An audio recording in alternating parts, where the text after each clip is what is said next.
when you get a glut of cherry tomatoes, all different ones. I like their plum tomatoes, but time to fire up the Ninja soup maker. At the moment, just got 1 onion chopped, tomato puree, a clove of garlic, and some vegetable oil. Just made it on pulse, chopped it, and then put it on saute. So all those, I'm not going to bother chopping them because they're pretty small anyway. They're going to go in there and make a soup.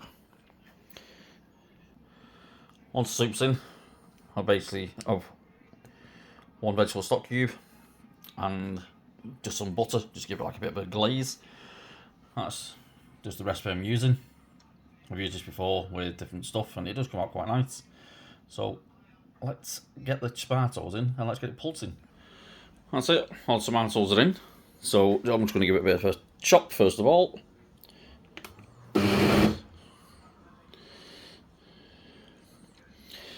And then chop that down.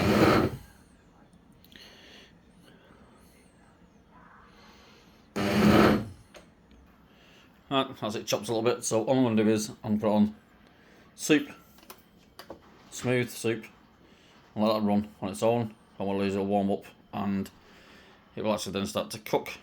Once that starts to get to about 15 minutes, I'll add the butter and the stock cube.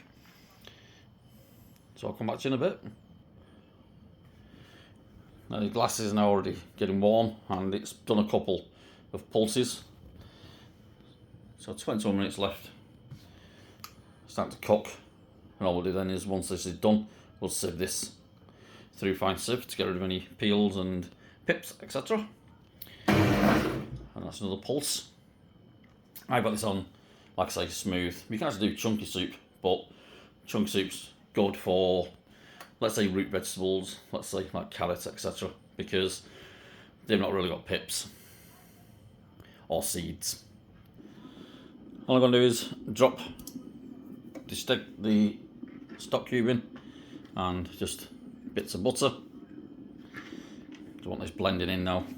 Now it's starting to warm up.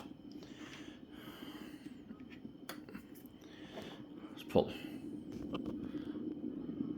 the actual cap back on and then just leave that now to carry on.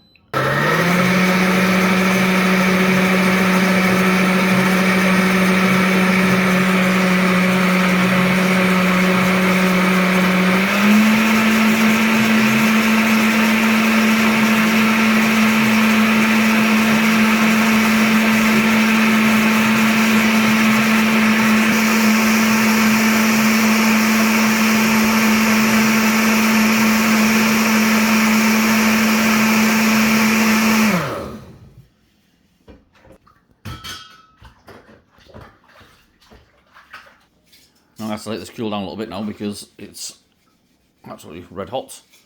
So I'll let it cool down and then what we'll do is put it through a little sieve and put it into a bowl. Let's actually chop the actual pips now up pretty good, decent to be fair. So this is a little sieve like this, a little steel sieve. It's still hot. So just going to brush that through. As you can see, that's the actual skin and pips. That's like the first half. I've only got a little bit of the soup left, so I'm just going to pour the rest in and do the same. That's your soup. Now normally I would add 2 teaspoons of sugar to this as well when it's cooking, but I did forget, but I'll put it in a minute while it's still warm. Otherwise it'll be very acidic. So, but as you can see, nice soup.